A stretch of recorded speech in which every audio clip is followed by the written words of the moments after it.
فأنا ناصح لإخواني بالصدع بالحق، تبيض وجوههم. السكوت في مسألة الحزبية يضرها، فاصدع بما تؤمر وأعرض عن المشركين. سلامي على دماج ورجالها والشيخ يحيى ودار العلم يا سعد بانيها. Bismillahirrahmanirrahim. Alhamdulillah hamdan katsiran tayyiban mubarakan fihi kama yuhibbu rabbuna wa yardah. Asyhadu an la ilaha illallah wahdahu la syarika lah wa asyhadu anna Muhammadan abduhu wa rasuluh sallallahu alaihi wa ala alihi wa ashabihi wa man tabi'ahum bi ihsanin ila yaumiddin. Amma ba'd. Ikhwanil kiram rahimani wa rahimakumullah. Alhamdulillah, pada pembahasan yang lalu kita selesai dari bab yang kelima berhubungan dengan penegasan bahwasanya al-isnad minad din dan penegasan untuk kita betul-betul berhati-hati dalam mengambil ilmu, tidak meriwayatkan kecuali dari thiqat. Nah, sekarang kita masuk pada bab yang ke-6, yaitu babul kashfi an ma'ayibi ruwatil hadits wa naqalatil akhbar wa ma nuqila anil a'immati fi dzalik. Kemungkinan di sini ada perbedaan pentabbiban. Saya lihat di secara Nawawi tidak disebutkan, cuma di nuskhah syarah Asy-Syaikh Al-Ithiyubi rahimahullahu ta'ala padanya penetapan bab, maka antum tambahkan saja. Bab yang ke-6 yaitu babul kashfi an ma'ayibi ruwatil hadits. Bab penyingkapan aib-aib para perawil hadits. Wa naqalatil akhbar, dan orang-orang yang menukilkan khabar-khabar.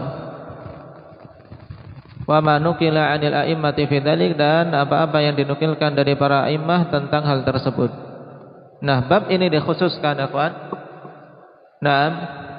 Walaupun sebagiannya digandengkan dengan bab sebelumnya, bab kelima, berhubungan dengan apa? Al-isnad minad din. Untuk hati-hati dalam mengambil ilmu, tidak mengambil kecuali dari yang terpercaya. Dan diciptakan ini dikhususkan bagus untuk kita memfokuskan bahwasanya beberapa athar yang akan kita baca ini berhubungan dengan apa? Dengan permasalahan tahdzir, peringatan, juga membongkar kedok dan aib-aib para perawil hadis. Yang ini termasuk dalam perkara penting, karena tidak mungkin akhwan seorang mengetahui sanad itu bagus, sanad itu bersih dari kelemahan kalau tidak dibongkar keadaan para perawinya, apakah dia thiqah ataukah dia dhaif.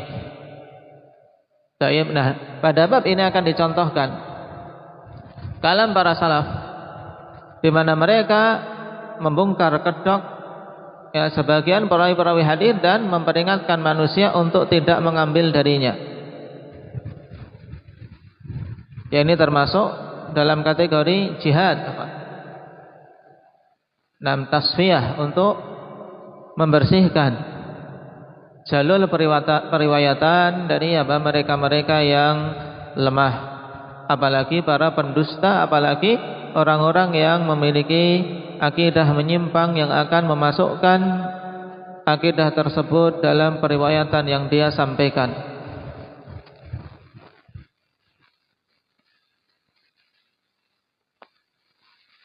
Dan ini termasuk salah satu pengecualian dari keumuman hadis larangan ghibah.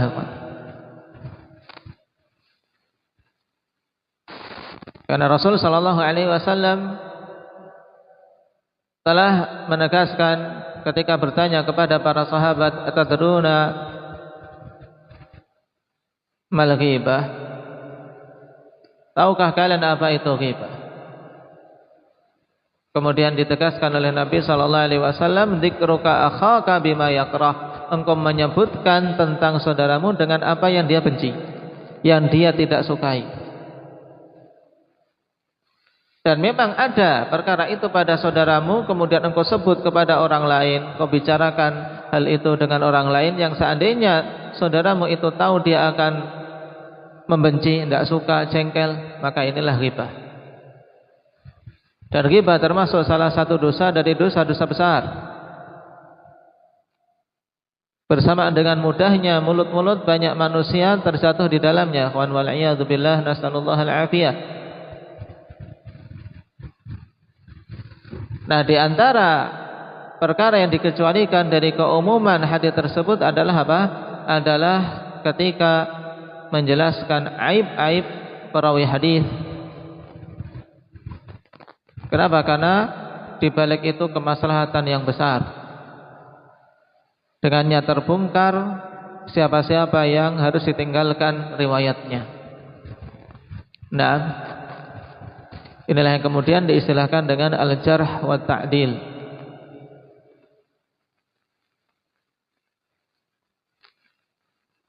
Kita baca asar yang pertama yang disebutkan pada bab ini. Qala al-Imam Muslim rahimahullahu taala, wa qala Muhammad. Muhammad siapa? Muhammad Ibn Abdullah bin Kuhzad yang disebutkan sebelumnya, guru Imam Muslim rahimahullahu taala. Qala sami'tu Ali bin Syaqiq. Aku mendengar Ali bin Syaqiq yaqul, mengatakan,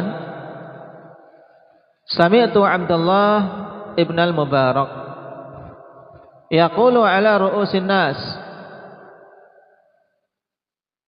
Aku mendengar Abdullah bin Mubarak mengatakan di atas kepala-kepala manusia, yaitu di tengah kerumunan banyak manusia. Beliau mengatakan, memperingatkan manusia, da'u hadits Amr bin Thabit fa innahu kana yasubbus salaf. Tinggalkan oleh kalian hadis yang diriwayatkan oleh Amr bin Thabit.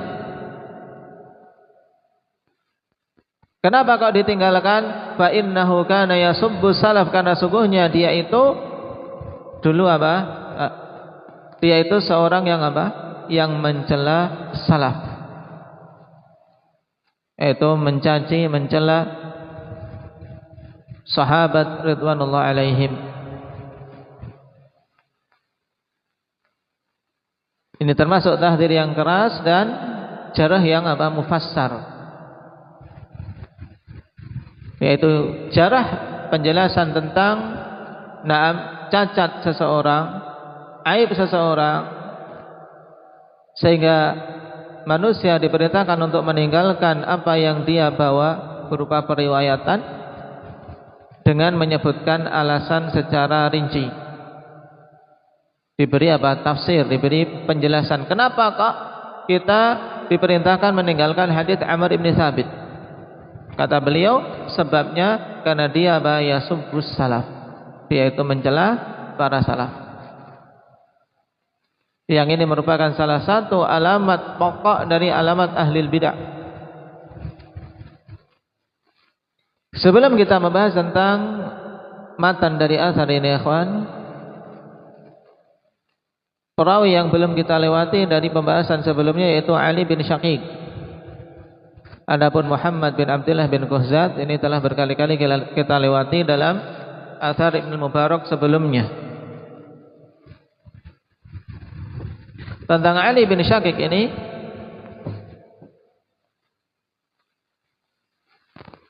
Syaqiq ikhwani fillah itu sebenarnya adalah nama kakeknya. Adapun nama sang ayah yaitu Al-Hasan, sehingga nasabnya yaitu Ali ibnul Hasan ibni Syaqiq bin Dinar Al-Marwazi.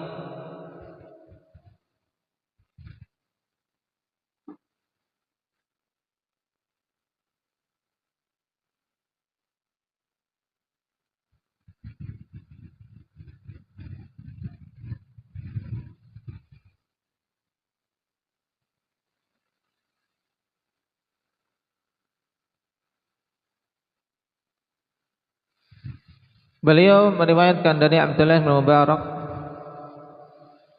demikian pula dari Al-Hasan bin Waqid dan yang lainnya.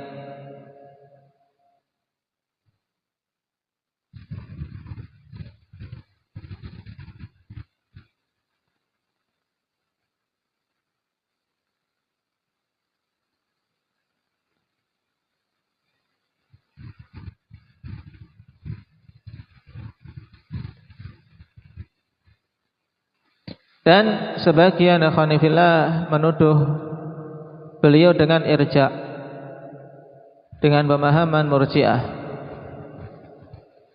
Tapi hal ini dibela oleh Yahya bin Ma'in rahimahullahu taala. Kata beliau, qila lahu fil irja', dikatakan na'am, bahwasanya beliau memiliki pemahaman irja'. Faqala, maka Ibnu Mubarak mengatakan, la aj'alukum fi hil, atau Ibnu Ma'in Yahya bin Ma'in mengatakan sebagai pembelaan terhadap Ali bin Syaqiq ini, la aj'alukum fi hil wa la a'lamu qadima alaina min Khurasan afdala minhu wa kana aliman bibnil Mubarak. Aku tidak menjadikan kalian itu dalam kondisi halal untuk membicarakan tentang Ali bin Syaqiq dan menuduhnya sebagai orang yang berpemahaman Murji'ah. Ini menunjukkan akhwani fillah, seorang ketika mengetahui keadaan orang lain yang dijarah dan jarah tersebut tidak sesuai untuk dia membelanya, dan menegaskan minimal bahwasanya apa yang mereka katakan itu tidak halal.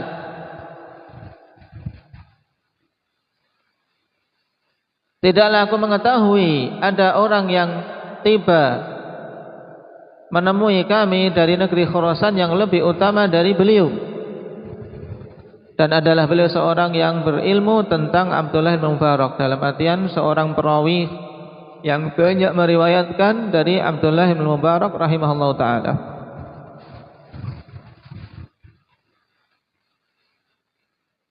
Taib.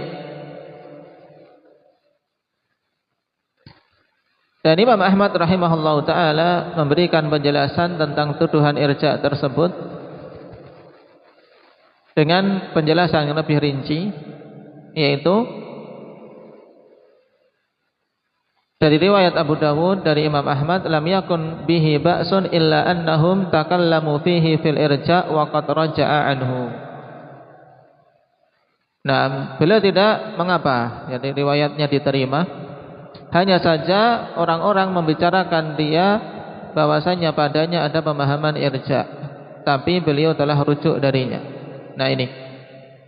Jadi mungkin mereka-mereka yang menuduhnya dengan irja' belum mengetahui rujuknya Ali bin Syaqiq. Oleh karena itulah dibela oleh Yahya bin Ma'in bahwasanya itu tidak halal untuk menuduh beliau dengan irja'. Dan penjelasan Imam Ahmad lebih gamblang tentang bagaimana kondisi Ali bin Syaqiq rahimahullahu taala.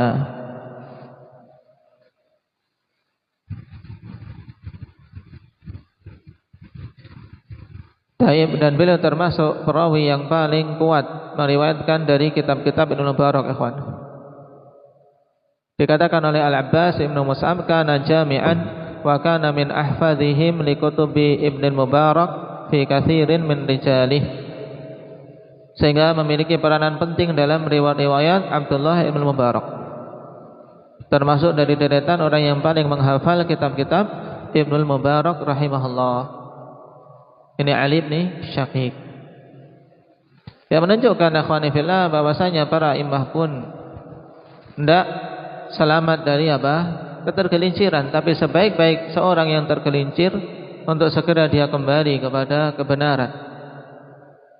Dan kemungkinan apa yang dituduhkan benar sebagaimana disebutkan oleh Imam Ahmad, tapi beliau telah rujuk. Sebagaimana pula beliau tegaskan waqad raja'a anhu. Sehingga seorang yang telah rujuk dari suatu kesalahan dengan rujuk yang benar, dengan rujuk yang jujur, maka ketika dicela pada perkara itu butuh untuk dibela, butuh untuk dibersihkan dari celaan. Hal ini sebagaimana dilakukan oleh Yahya bin Ma'in dalam membela Ali bin Syaqiq rahimahullah. Dan ini bagus untuk kita jadikan contoh bagaimana para imam fanifillah, mereka seorang yang insaf, seorang yang adil ketika mencela, demikian pula adil ketika membela. Tidak berlebih-lebihan. Makanya Al-Hafidz Ibnu Hajar rahimahullah ta'ala simpulkan dalam takrib beliau tentang Ali bin Syaqiq ini thiqatun hafidz, seorang thiqah hafidz.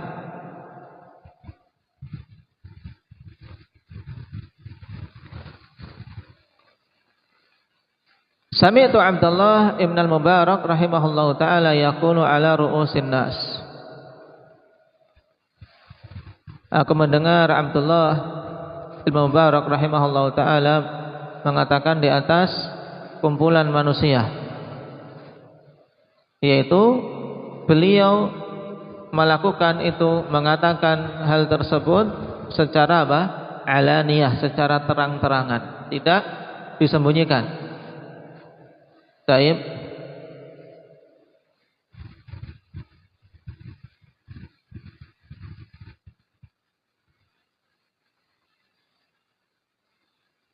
Da'u haditha Amr ibn Thabit fa innahu kana yasubbus salaf. Nah, sebelumnya da'u dari fi'il apa ini? Fi'il madinya apa indak Rifki?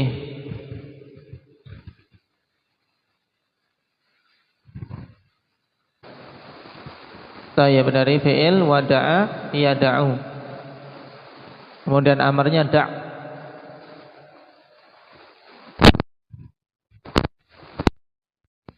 Da'u hadits Amr ibn Thabit rahimahullah ta'ala. Tayyib, Amr bin Thabit ini ya kawan,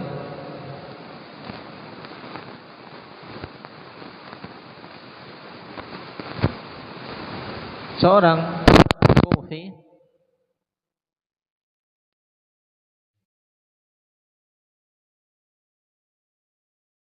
maula dari Bakar bin Wa'il.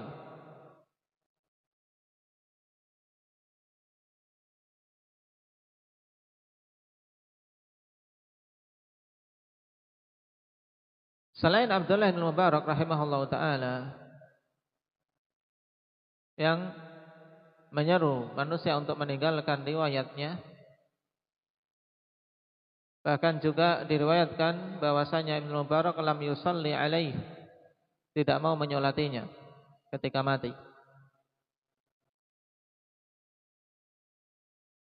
Juga sederetan para imam memang meninggalkan riwayat Ahmad bin Thabit. Di antara yang tidak mau mengambil hadis darinya adalah Abdurrahman bin Mahdi.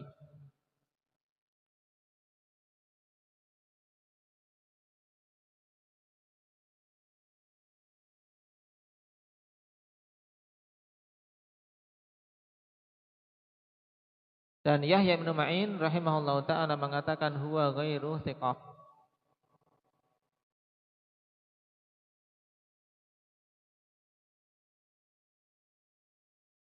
Dan Imam Al-Ajuri rahimahullah ta'ala meriwayatkan dari Abu Dawud hal yang lebih spesifik Abu Daud mengatakan Rafidiyun khabith. Dia seorang Rafidi yang buruk.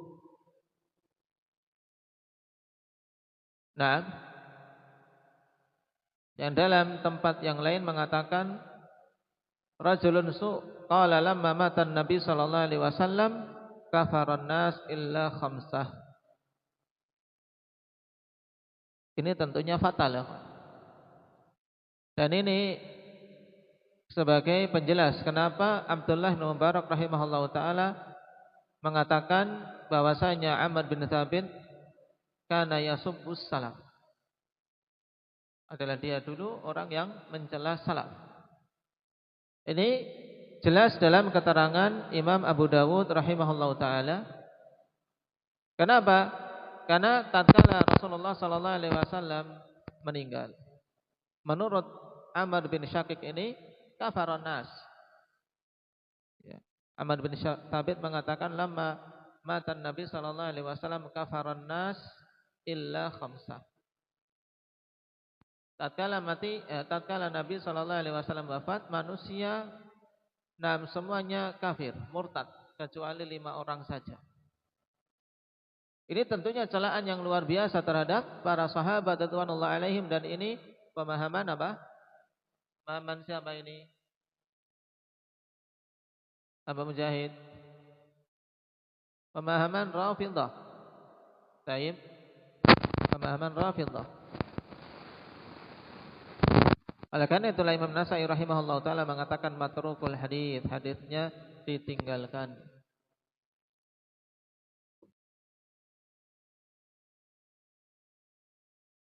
Sehingga kedhaifan pada riwayat Amr bin Thabit selain keburukan pemahamannya akhwan, nah ini sangat jelas dari sisi kelemahan hadisnya. Karena yang lainnya juga mengkritisi dari kekokohan periwayatan maupun hafalan, mengatakan nah hadithuhu laisa bil mustaqim, hadisnya tidak lurus.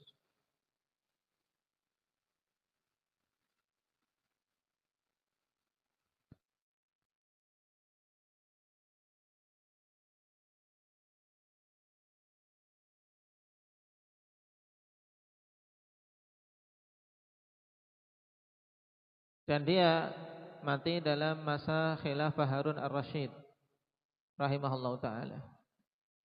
Dia termasuk di generasi awal-awal. Disimpulkan oleh Al-Hafidz Ibnu Hajar rahimahullahu taala tentang orang ini dhaifun rumiya birrafd. Seorang yang lemah dituduh dengan pemahaman Rafidhah sehingga ditinggalkan oleh para a'immah.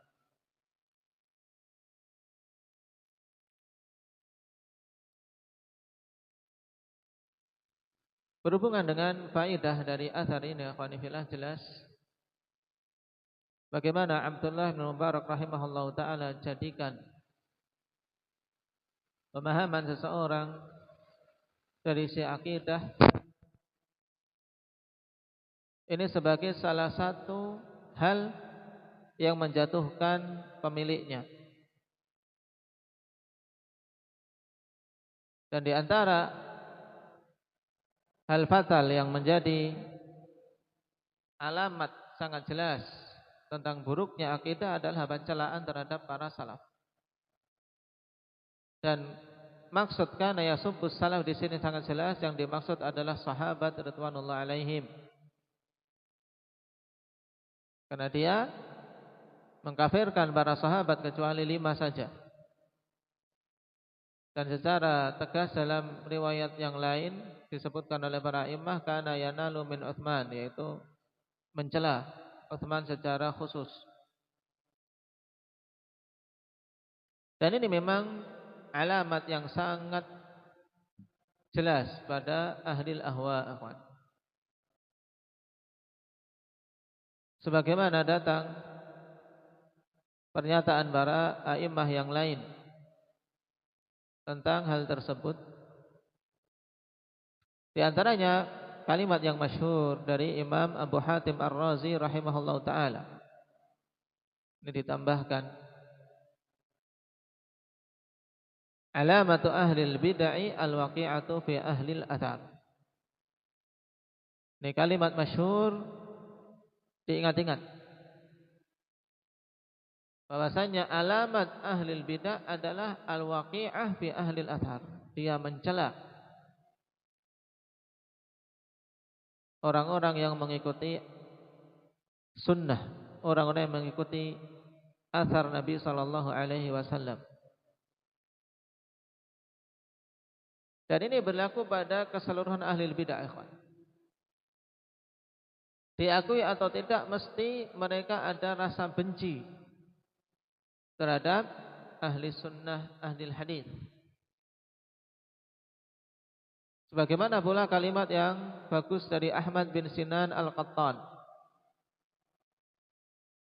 Ahmad bin Sinan Al-Qattan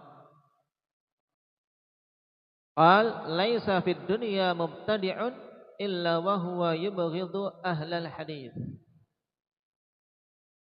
Tidak ada di dunia ini satu ahli bid'ah pun kecuali dia membenci ahlul hadis. Kenapa? Karena ahlul hadislah yang mereka dengan sigap dan dengan gamblang menerangkan kepada manusia kebid'ahan-kebid'ahan mereka, sehingga mereka sangat membencinya. Siapa yang membongkar kedok para pelaku-pelaku kebid'ahan kalau bukan ahlul hadis, ahli sunnati wal jamaah?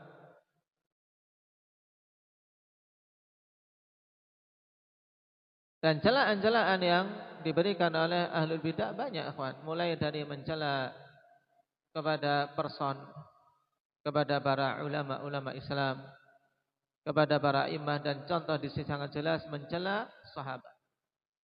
Abu Bakar, Umar, Uthman dicela. Kenapa? Untuk menjauhkan manusia dari mereka. Atau juga celaan yang sifatnya umum dengan mencela kelompok. Seperti penamaan ahlul bidah terhadap salafiyun dengan wahabi.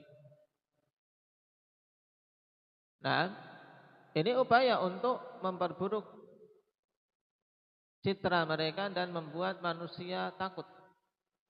Awamun nas akan menjadi apa? Takut, seakan-akan dakwah salafiyah ini adalah dakwah menuju apa? Pemahaman satu orang saja, yaitu Syekh Muhammad bin Abdul Wahab saja. Nah, walaupun sebenarnya penisbatan kepada Wahabi mereka sendiri keliru. Nah, tapi dikarenakan yang menjadi tujuan adalah untuk memperburuk citra dan untuk memalingkan manusia dari kebenaran yang dibawa oleh mereka, tidak peduli. Apalagi di sana dulu pernah ada firqah Wahabiyah yang juga muncul di tengah-tengah umat dengan pemahaman yang menyimpang menyimpang sangat jelas. Firqah Wahabiyah yang dulu dicetuskan oleh siapa? Siapa yang dulu dikenal dengan Firqah Wahabiyah sebelum nama ini disematkan kepada Syekh Muhammad bin Abdul Wahab dan orang-orang yang menegakkan tauhid serta sunnah bersama beliau.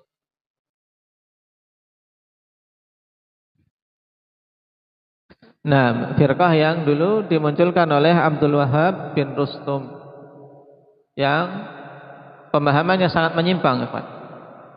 Firqah apa ini masuknya? Berpemahaman Khawarij. Baik.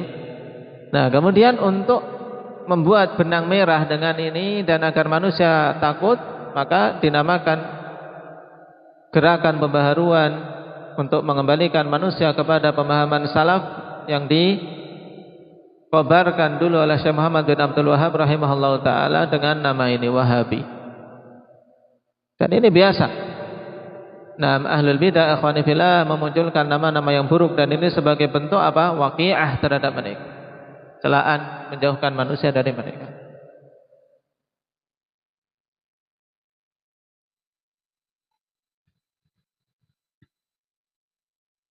Sehingga hampir setiap firqah menamai ahli sunnah ikhwan dengan nama-nama buruk. Dijelaskan oleh Imam Abu Hatim Ar-Razi tentang masalah ini juga. Kata beliau, alamatul Jahmiyah tasmiyatuhum ahla sunnati musyabbihah. Alamat orang-orang yang berpemahaman Jahmiyah, penamaan mereka terhadap ahlu sunnah sebagai musyabbihah. Jahmiyah mesti menamai ahlu sunnah dengan apa? Dengan nama ini. Kalian itu orang-orang yang menyamakan Allah dengan makhluk. Kenapa? Karena ahli sunnah menetapkan nama-nama dan sifat bagi Allah. Kemudian wa alamatul qadariyah tasmiyatuhum ahlal athari mujabbirah. Dan alamat orang-orang qadariyah, penamaan mereka terhadap ahlul athar, yaitu ahli sunnati wal jamaah, sebagai mujabbirah, orang yang berpemahaman jabriyah. Kenapa? Karena ahli sunnah menetapkan bahwasanya semua telah ditetapkan oleh Allah Subhanahu wa taala takdirnya. Wa alamatul murji'ah tasmiyatuhum ahla sunnah mukhalifatan wa nuqsaniyah. Orang-orang murji'ah menamai ahli sunnah apa? Mukhalifah, nuqsaniyah. Ya, nuqsaniyah. Orang-orang yang apa? Yang meyakini bahwasanya iman itu bisa berkurang. Wa alamatur rafidah tasmiyatuhum ahla sunnati nasibah. Orang-orang rafidah alamatnya penamaan mereka terhadap ahli sunnah dengan apa? Dengan nasibah, firqah yang mereka tuduh mencela apa? Memusuhi Ali. Padahal ahli sunnah wal jamaah juga mencintai Ali bin Abi Thalib dan ahlul bait. Tapi dianggapnya ketika memuliakan Abu Bakar dan Umar sebagai apa? Sebagai bentuk permusuhan terhadap Ali.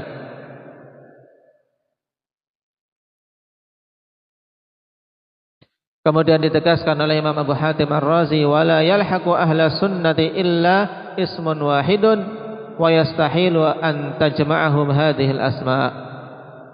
Dan tidaklah menempel bagi ahli sunnah kecuali satu nama saja, dan mustahil untuk terkumpul bagi mereka nama-nama ini. Kenapa? Karena nama-nama tersebut kalau terkumpul pada satu golongan, mesti golongan ini apa? Padanya kontradiksi yang luar biasa, ya tidak? Tidak mungkin terkumpul. Nah, tapi mereka adalah orang-orang yang menegakkan sunnah, berjalan di atas pemahaman para sahabat ridwanullah alaihim. Walaupun dinamai dengan penamaan-penamaan yang buruk, tidak akan berpengaruh bagi orang-orang yang memiliki mata hati yang bersih. Nah, oleh karena itulah ikhwani fillah, butuh pada keseluruhan ahli sunnah salafiyun untuk menunjukkan pemahaman mereka yang bagus, akidah mereka yang lurus. Apalagi ketika mendengar selentingan misalnya mereka dicela dari sisi ini dan itu, maka dia berusaha menunjukkan hal yang berkebalikan dengan itu. Nah, hal yang berkebalikan dengan apa yang dituduhkan. Dituduh mencela sahabat, maka hendaknya tunjukkan bagaimana ahli sunnah mencintai para sahabat dan membela pemahaman mereka. Dituduh ini dan itu, maka tunjukkan bahwasanya apa yang dituduhkan itu hanya dusta belaka. Termasuk juga dituduh sebagai teroris, khawarij dan seterusnya. Ini tuduhan yang memang sudah lama. Tapi walhamdulillah, lambat laun manusia menyadari bahwasanya dakwah di sunnati wal jamaah adalah dakwah rahmah, dakwah menuju kepada kebaikan, dakwah islahiyah. Yang itu semua ikhwan sumbernya adalah dengan ilmu. Maka antum semua hendaknya bersemangat dalam mempelajari agama ini, mempelajari dengan benar dan mengamalkannya dengan ikhlas, diamalkan. Baik, dalam bermuamalah tunjukkan sunnah padanya, dalam berinteraksi dengan manusia tunjukkan sunnah padanya. Nasallallahu ta'ala at-taufiq lima yuhibbuhu wa yardah. Walhamdulillahi rabbil alamin.